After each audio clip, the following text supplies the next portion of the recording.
Hey y'all, so today I'm going to be wrapping up NaNoWriMo 2016. Right off the bat, apologies for any weird lighting or any bad video quality because of the bad lighting, because I needed to film this today and the sun and the rain decided to not cooperate, so apologies. We got some interesting artificial lighting going on in here and I don't know if it's gonna work until post. Anyway, so somehow it is already December. November completely flew by and somehow NaNoWriMo is already over. If you are not caught up, I have been participating in NaNoWriMo over the past month.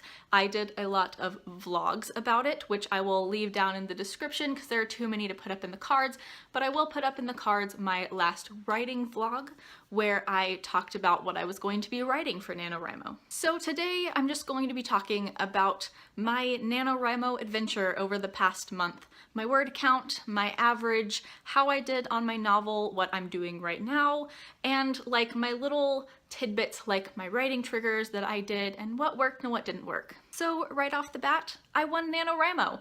I shocked myself by winning NaNoWriMo on day 20, which is the first day that you can actually validate your words. I had been ahead pretty much all month, and if I am able to, because I'm between editing softwares right now, if I'm able to, I will put in a picture of my graph somewhere in here to show y'all what it looks like. But essentially, the entire month I was ahead of the word count goal for each day. Essentially, I got ahead the first day and then I continued to write the expected daily average for the remainder of the month. And so I stayed ahead pretty much the entire month. And then on day 20, I ended up having about 8,000 words left to go before winning NaNoWriMo, and I had a fairly empty day and I was just in the mood to write, and I decided, you know what, it'd be kind of cool if I was able to validate my words on the first day that you're able to, so I did. I ended up writing over 8,000 words that day, which is the most I've ever written in a single day, and it was just a really awesome accomplishment to be able to put my words in and to validate my novel on day 20. And I was able to capture that in one of my vlogs, so once again, it'll be linked down in the description and you can see my reaction to me winning NaNoWriMo. But my novel was not done after those 50,000 NaNoWriMo words, so I continued to write for the rest of the month, and I ended up with a NaNoWriMo total of just over 65,000 words. That week and a half left of NaNoWriMo after I'd already won was definitely the most unproductive I was writing-wise the entire month. There were lots of factors at play, but the main thing was that that was my Thanksgiving break, and so I was at my parents' house, I was with family, I had a lot of stuff going on, and I just wasn't prioritizing writing. Nonetheless, by the end of the month, I had 65,000 words, which is a major accomplishment because at the beginning of the month, I was very, very skeptical about whether or not I'd even be able to hit the 50,000 word mark. So with those 65,000 words, I ended up with an average daily word count of 2,100 words, which I feel like is really, really awesome. Throughout this month, I really discovered just how quickly I can get words down if I'm not trying to edit myself. I started the month getting maybe 1,200 words in an hour if I was really focusing. A few days in, I had begun to hit 1,600 pretty consistently. And then, I can't remember what day it was maybe day 7, it was about a week into NaNoWriMo, I was able to write 2,300 words in an hour. I still haven't been able to replicate this, but somehow I got into the zone and I just word vomited on the page, and ever since then I've been able to consistently hit about 2,000 words in an hour if I'm actually really focusing on what I'm doing and really into the story, which is really, really awesome because like I said, I started out the month hitting maybe 1,200 words in an hour, and now I'm at 2,000 if I'm focusing, and that's just really surprising and a little mind-blowing to me. So like I mentioned earlier in the video, one of the things that I did throughout the month to help myself get into the writing mood was using writing triggers. I talked in one of my vlogs about my writing triggers and how I used them, but essentially these, if you don't know what writing triggers are just things that you use to kind of stimulate your brain to think about writing and get into the mood to write. For example, that could be sitting in a specific spot, burning a specific candle, listening to a specific playlist, anything like that that you do every time you sit down to write, so that when you do those things, if you're not in the mood to write or you just don't want to at that point, it can kind of help you to say it's writing time and get you in the mood to write. And honestly, I can say that while I was the slightest bit skeptical at the beginning of the month, I am a firm believer in at least some of these things. So I designated my writing spot as my desk in my room. I cleaned it off right before the month, and I kept it cleaned off the entire month so that there was nothing there to distract me while I was writing. Also, every time I sat down at my desk to write, I grabbed a candle and I burned it. And I also listened to a playlist that I had made for my novel specifically. Some other things that weren't set in stone writing triggers that I also did pretty often was I would watch NaNoWriMo vlogs before I would write to kind of get myself thinking about writing. I would also read over the last couple paragraphs of the previous writing that I'd done, as well as my outline for what I was planning on writing next. And I also drank a lot of coffee while writing, and that was pretty much the only thing that I drank while writing. And I gotta say, most of these worked really, really well. The one that wasn't quite as helpful for me actually ended up being the music. Not that it distracted me or anything, but I found myself getting bored of the playlist that I made less than a week into the month. So I just started picking music that I wanted to listen to whenever I was writing, and I found myself for the past week and a half actually just listening to ASMR videos instead of actual music. So that was the thing that was really variable, was what I was listening to. The NaNoWriMo vlogs were a little bit all over the place for me as far as how helpful they were, because I did try to keep up each day with a year of Katie Tastic's NaNoWriMo vlogs and 2 years of Elizabeth Wright's NaNoWriMo vlogs, so that was nice to have a vlog to watch every day. But sometimes I would get distracted and I'd be like, I don't want to watch this vlog right now, I'll go watch this other YouTube video, and then I'd hit a YouTube spiral and forget that I was supposed to be writing. So the music in the NaNoWriMo vlogs didn't necessarily help me get in the mood to write, but they were definitely things that did help at certain points of the month. And then there was the one thing that was honestly the most helpful thing throughout the entire month, and that was my writing location. Sure, throughout the month I did go to Starbucks a little bit and write, but I went to Starbucks to write. So even when I was at Starbucks, I was writing. And when I sat down at my desk, I was writing. I mentioned in some of my vlogs that the few times that I tried to write somewhere other than those two locations, I fell asleep in bed on accident and didn't get any writing done. So clearly sitting down at a specific spot and devoting that to my writing spot was incredibly helpful for me, because otherwise I would have sat in bed and I probably would not have been anywhere near as productive. Getting up and moving to my desk definitely put me in the writing mindset. So that is my number one advice if you are going to try to write consistently, is to pick a spot, sit only there when you're going to write, and that is gonna help you write a little bit more, I think, because that is what helped me the most. Can't speak to how much the candle helped because I did burn it every single time I was sitting at the desk, so maybe it wouldn't have induced the mood as much if I hadn't burned the same candle every time, but I don't know. That was just something that I did. It could be useful, it could not be. The desk was the main helpful thing. And then I think the coffee was just kind of coffee. Caffeine had to get me through. So now I want to touch on just briefly how I feel about my writing that I did in NaNoWriMo. Obviously, the purpose of NaNoWriMo is not to write a good story, it's to get words on the page, because the first step is to get words on the page and then you can edit. You can't edit what you don't have written. And this was very up and down for me. I felt like there were days when I didn't even consider how good my words were. I just considered, hey, I wrote a scene and it moved the plot along and that works. But then there were some days where I was like, I absolutely despise the scene that I just wrote. This makes me cringe. I don't like it.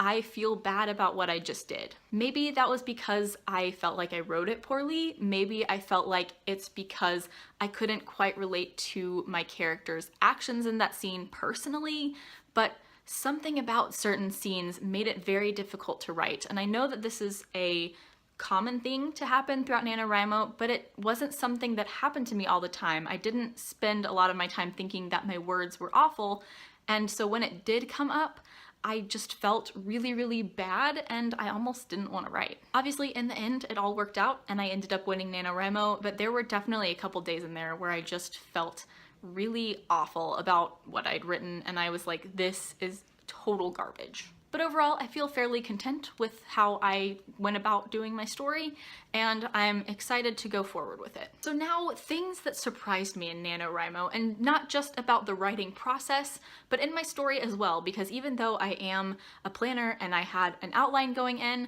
things got messed up. Wrenches got thrown in, and the proverbial crap hit the fan a couple times. So as far as the writing process, I didn't realize how easy it would be to get in a habit of writing 1,600 words a day. Like I said, it became really easy to write that much in an hour, but I didn't realize how quickly it would become just part of my daily routine. Even now in December, I still feel that, and it's partially because my draft is not done, and I'll get to that later, but I just still feel that urge, like, oh, it's time to write. I need to write today. I haven't written today, time to write. So it's definitely a lot easier than I thought to get into that habit of writing every single day. And then the other thing that really surprised me about the writing process was how I was actually able to get it done. Because like I said, I didn't think I'd be able to do NaNoWriMo this year. I didn't think I'd be able to win at the very least.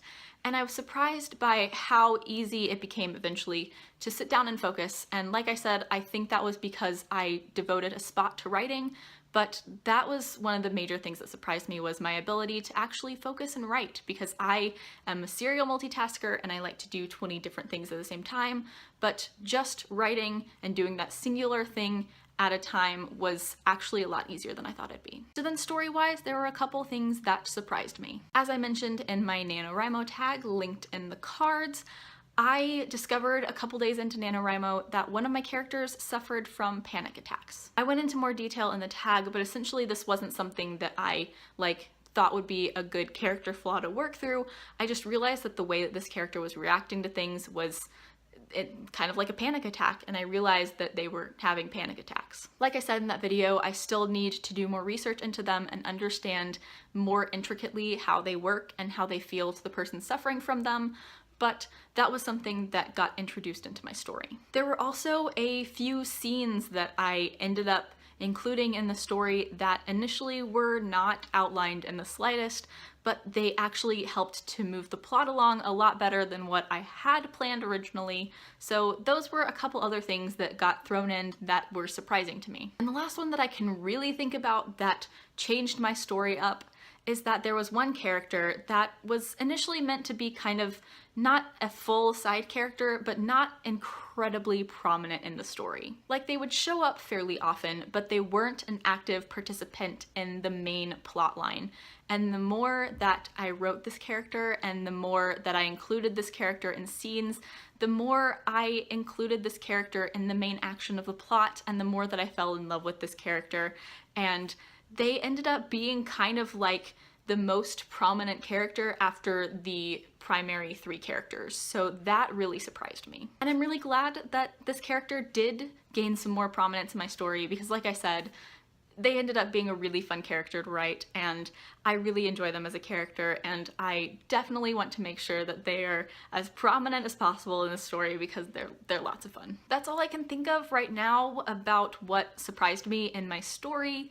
I'm sure that there's something else that I'm just totally forgetting, but those are the main things. So now, what about going forward? NaNoWriMo has concluded, so what are my writing plans? And that is very, very simple, my friends. That is to finish the draft. So I mentioned this a few times, but going into NaNoWriMo, I already had 5,800 words written on a draft, so adding my 65,000 NaNoWriMo words to that, I ended up with somewhere just above 70,000 words on my draft by the end of NaNoWriMo. I'm recording this on December 4th, and I've gotten maybe 500 words written today, but my draft is currently sitting at 81,000 words. Basically, my post-NaNoWriMo daily goal is 2,000 words a day. I know that that sounds like a lot when compared to NaNoWriMo's daily word count goal of 1,667 words, but my average was over 2,000, so I'm trying to hit 2,000 words every single day. And yesterday I actually ended up writing 4,800 words, so that was really awesome. As of right now, I'm shooting to finish it by December 10th. So like I said, as of right now, my draft is sitting at 81,000 words, and I thought that 90,000 words was going to cut it, but now I'm thinking it might actually end up being 95,000 or maybe even 100,000, because I have like 3-ish chapters left, and my chapters are running about 5,000 words, so I'm thinking I have somewhere around 15 to 20,000 words left to write.